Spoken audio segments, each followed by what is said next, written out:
අපේ ජීවිතයට මේ තාත්තා කියන සාධකයේ කොයිතරම් දුරට බලපානවද? මේක මං හිතනවා ඔබ ඔබෙන් පොඩ්ඩක් ඔබේ හදවතට තට්ටු කරලා අහන්න. ඔබේ පියා, ඔබේ තාත්තා නැත්නම් ඔබේ අප්පච්චි කොයිතරම් ඔබේ ජීවිතයට වැදගත්ද කියලා. දෙපොඩ හිතන්න බලන්න. ගෙදරක සාමාන්‍යයෙන් ඉන්න අම්මා කෙනෙක් සහ තාත්තා කෙනෙක්ගේ ස්වරූපය ගත්තාම ඒ ස්වරූපයන් දෙකක්. අම්මා කෙනෙක් සාමාන්‍යයෙන් දරුවොත් එක්ක සමීප වෙනවා. අම්මා කෙනෙක් සාමාන්‍යයෙන් දරුවොත් එක්ක හැමතිස්සෙම කතා කරනවා. අම්මා කෙනෙක් හැමතිස්සෙම දරුවෝට බනිනවා. අම්මා කෙනෙක් ගොඩක් දුරට දරුවන්ට ගහනවා. දරුවන්ගේ අධ්‍යාපනය ගැන කතා කරනවා. දරුවන්ට හැමදේම කියලා දෙන්න උත්සාහ කරනවා. හැබැයි අපි ගත්තාම අපේ ගෙදර ඉන්න අප්පච්චි, අපේ ගෙදර ඉන්න තාත්තා ටිකක් වෙනස් කෙනෙක්. එයා ඇත්තම කතාවකුත් නිසල්මන්ව බලා සිටින කෙනෙක්. එයා අපේ දිහා පැත්තකට වෙලා පාඩුවේ පැත්තක ඉඳගෙන බලන් ඉන්නවා. ඒතර එයා කරන දේ තමයි පුතේ අපේ මේ පවුල නඩත්තු කිරීම සඳහා. හරිද? ඔබගේ අධ්‍යාපන අවශ්‍යතාව සඳහා සෑහෙන මහන්සියක් දරනවා. ඒතර එයා සෑහෙන දහඩිය මහන්සිය වගුරුවලා ඔබ වෙනුවෙන් ඔබේ අනාගතය වෙනුවෙන් ලොකු කැපකිරීමක් කරනවා. සමහරක් විට ඔබට දැනෙන්නේ ඔබේ තාත්තා ඔබෙන් දුරස් වෙලා ඉන්නවා කියලා. ඒකට හේතුව තමයි තාත්තා අර අම්මා වගේ හැමදාම අපේ ළඟට ඇවිල්ලා අපිට ගොඩක් දේවල් කියන්නේ නැහැ. ගොඩක් දුරට ඔබ ගෙදර ගියාට පස්සේ තාත්තා නිවසේ බොහෝ විට නැදී සිටින්නේ නැහැ. මොකද එයා ඔබේ අනාගතය සරි කරන්නට, ඔබගේ අනාගතේ රන්නකුරින් ලියන්නට, වෙහෙස මහන්සි වෙලා වැඩ කරන්නට ගොඩක් දුරට වැඩපළට ගිහිල්ලා. නැත්නම් කුඹුරට ගිහිල්ලා. නැත්නම් කර්මාන්ත ශාලාවකට ගිහිල්ලා. නැත්නම් කුලී රස්සාවක් කරන්න ගිහිල්ලා. මෙන්න මේ නිසා තාත්තා පැය 24න් ගෙදර ඉන්නේ පොඩි කාල සීමාවක්. ඒතර සමහරක් වෙලාවට ඔබ උදේ අවදි වන අවස්ථාවේදී තාත්තා නිවසෙන් බැහැර වෙලා ඔබට කලින් ඔබ නිවසට ගොස් සියලු කටයුතු නිමා කරලා ඊට පස්සේ ඔබ පාසල් ආදී දේවල් වලට ගිහිල්ලා ගෙදරට ආවට පස්සේ බලද්දි තාත්තා නැහැ. මොකද තාත්තා වැඩට ගිහිල්ලා. ඒතර ඔබ රාත්‍රී කාලේ තාත්තා එනකන් ඉඳලා නිදා ගන්නවා. තාත්තා එන්නේ ඔබ නිදාගත්තට පස්සේ. ඒතර මයි පුතේ හොඳට මතක තියාගන්න තාත්තා ඔබ නිදාගත්තට පස්සේ ආවට පස්සේ කාමරයට ඇවිල්ලා බලනවා ඇඳේ නිදාන් ඉන්න දුව හෝ පුතා දිහා. ඔහු හැමින් සතුටු වෙනවා මේ වැඩෙන්නේ මගේ ප්‍රාණය කියලා. ඒ නිසා ඔතනදි තාත්තා නිසල්මන්ව බලාගෙන ඉඳලා අපේ අනාගතය ගැන හීන දකිනවා. හැබැයි ඔබ මතක තියාගන්න තාත්තා ඔබ ළඟ නැති වුණාට පුතේ, තාත්තා ඔබත් එක්ක එකට හිටියේ නැති වුණාට පුතේ, තාත්තා ඔබත් එක්ක පැය 24න් වැඩි කාලයක් ගත කරේ නැති වුණාට පුතේ, එයා මහන්සි වෙලා තින්නේ ඔබේ අනාගතය සරි කරන්න. ඒතර මම මේ පද්‍ය පන්ති මගේ දරුවන්ට කියා දෙමින් මම හැමෝගෙම පොඩි ඉල්ලීමක් කරනවා. ඔබේ තාත්තා ගැන මදකට ඔබ සිතන්න. ඔබේ තාත්තා ගැන ඔබ සිටිය යුත්තේ තාත්තා ඔබෙන් වියෝ වෙලා වෙන් වෙලා ගියපු දවසට නෙවෙයි. තාත්තා මැරුණාට පස්සේ මිනි පෙට්ටි ඉස්සරහා ඉඳගෙන තාත්තගේ ಗುಣ කතනය කරලා වැඩක් නෑ පුතේ.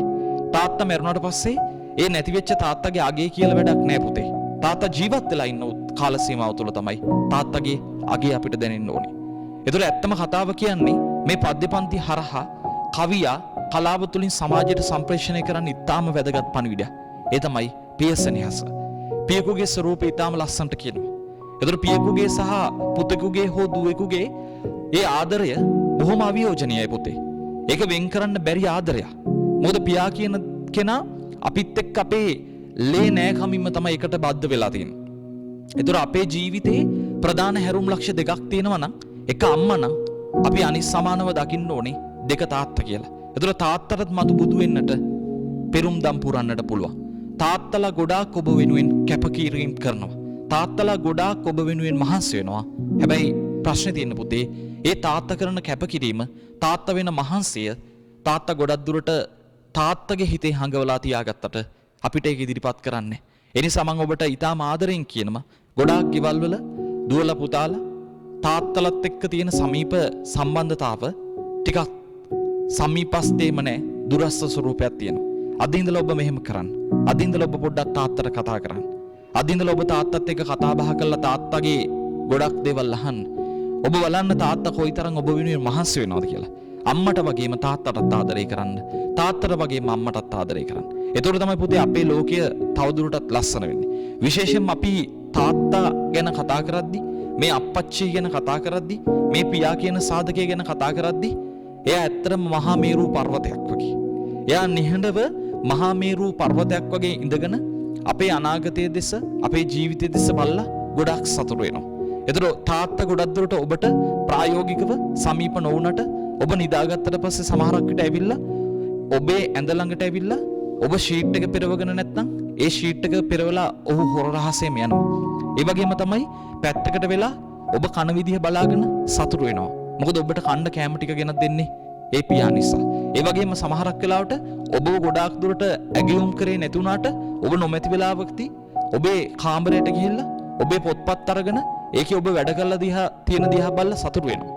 මේක මගේ අත්දැකීමෙන් මම කියන්නේ පුතේ මම දැකලා තියෙනවා විශ්වවිද්‍යාල වලට යන දරුවන්ගේ අවසාන උපාධි ප්‍රදානෝත්සවයේදී අම්මලා තාත්තලා එනවා විශ්වවිද්‍යාල පරිශ්‍රයට. නැත්නම් උපාධි ප්‍රදානය කරන ස්ථානට එනවා. එතකොට එතන ඉන්නවා ගොඩක් තාත්තලා. 2015 මම කැම්පස් එකේ අවුට් වෙද්දී රජරට විශ්වවිද්‍යාලයෙන් එළියට එන අවස්ථාවේදී මටත් මේ සමීප අත්දැකීම විඳ දරා ගන්න හැකියාවක් තිබුණා. ඒතර එතනදී එනේ ගොඩක් තාත්තලා මම දැකලා තියෙනවා සාමාන්‍ය ගමේ බයියෝ, සාමාන්‍ය ගමේ මිනිස්සු, කම්කරුවෝ, සාමාන්‍ය කාර්යාල සේවකයෝ. ඒතර මේ තාත්තලා තමන්ගේ ජීවිතේම කැප කරලා තමයි මේ දුවල පුතාලට උගන්ලා තියෙන්නේ. තමන්ගේ ජීවිතේම කැප කරලා තමයි විශ්වවිද්‍යාල අධ්‍යාපනය නිමා කරන්නට අත්උදව් දීලා තියෙන්නේ. හැබැයි පුතේ ඔබ දන්නවද? උපාධි ප්‍රදානය ලබා ගන්න විද්‍යාර්ථියෝ, ඒ කියන්නේ තාත්තලාගේ දුවල පුතාලා ඒ දවසට බොහෝම ලස්සනට උජාරුවෙන් ඇඳලා කරලා ලස්සනට මේකප් එහෙම දාලා උපාධි ප්‍රදානෝත්සවය සඳහා සම්බන්ධ වෙනවා. ඒතර දුවල පුතාලා හරියට ඇත්තම කතාවකුත් මනමාලියෝ වගේ.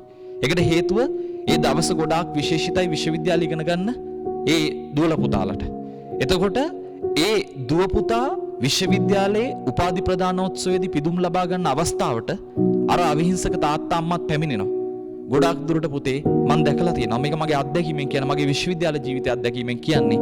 එතනට පැමිණෙන ගොඩක් තාත්තලා සෙරප්පු දෙකක්වත් දාන්න නැතුව ඉන්නේ.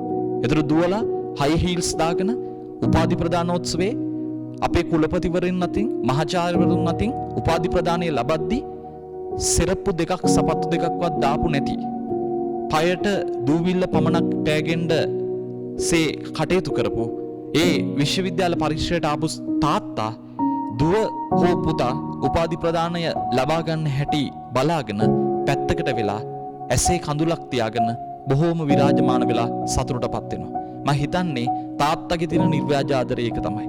ඒතර තාත්තා හරියට තමන්ගේ ඇඳුම් ටික අඳින්නේ නැතුව අපිට ඇඳුම් ගොඩක් ගෙනත් දීලා තියෙනවා. තාත්තා හරියට කුසට ආහාරයක් ගන්නෙ නැතුව ඒ තාත්තට ලැබෙන ආහාරය අපිට කන්න ගෙනත් දීලා තියෙනවා. ඒතර තාත්තා හැමදාම අරන් ගියේ වැඩට අරන් ගිය අර පරණ බෑග් එක, පුස්කාපු බෑග් එක.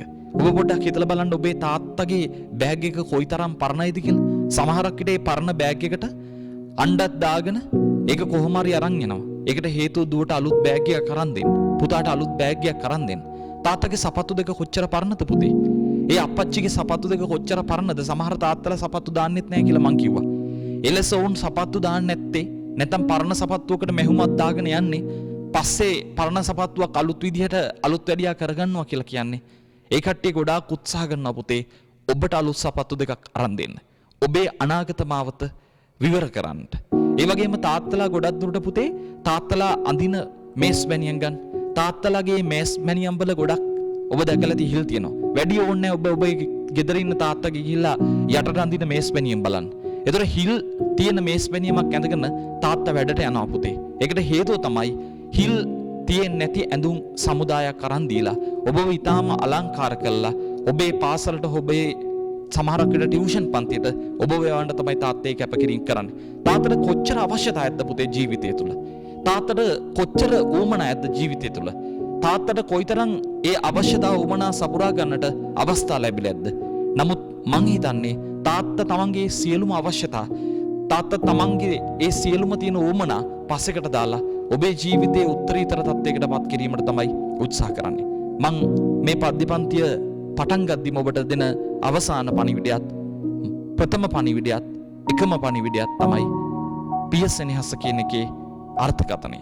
ඒ පියසෙනෙහස කියන එකේ අර්ථකථනය අපිට සීමා මායින් කරන්න බෑ පුතේ. පියා කියලා කියන්නේ ඔබේ ලෝකේ රජුරු. ඔබ කවදා හරි දවසක ජීවිතේ සාර්ථකත්වයකට පත් වුණා නම් ඔබේ පියා ජීවතුන් අතර ඉන්නවා නම් ඔබේ පියා ඔබට කරපු ඒ උතුම් සත්කාරයට කළගුණ දක්වන්න කවදාවත් අමතක කරන්න එපා. සමහරක් වෙලාවට ඔබ ඔබේ ජීවිතයේ සාර්ථකත්වයට පත් වෙද්දී ඔබේ ජීවිතයේ සමහරක් වෙලාවට ඒ විට ඔබේ පියා නොමැති නම් ඒ මියගිය පියා වෙනුවෙන් ඔබ අනිවාර්යෙන් යම්කිසි පුණ්‍ය කටයුත්තක් හොව කරන්නට වග බලා ගන්න. මොකද ඒකට හේතුව තමයි පුතේ ඔබේ ජීවිතය ශක්තිමත් කිරීමට, ඔබේ ජීවිතය සැලසුම් කිරීමට, ඔබේ ජීවිතයට අවශ්‍ය ගාමක බලවේගය සම්පාදනය කිරීමට කටයුතු කරන්නේ අපේ අම්මා සහ තාත්තා. ඒ අම්මා සහ තාත්තා අතරින් අපිට නොසෙලෙන ශක්තියක්සේ මහා පතාක යෝධෙක් වගේ අපට සෙවණක් දෙන්නේ අපේ උත්තරීතර පියා. ඒ නිසා ඒ ආදරණීය පියා ඔබේ ජීවිතයේ හැමදාමත් සොඳුරු පුද්ගලෙක් බව මතක තියාගෙන ඔබ කටයුතු කරන්න.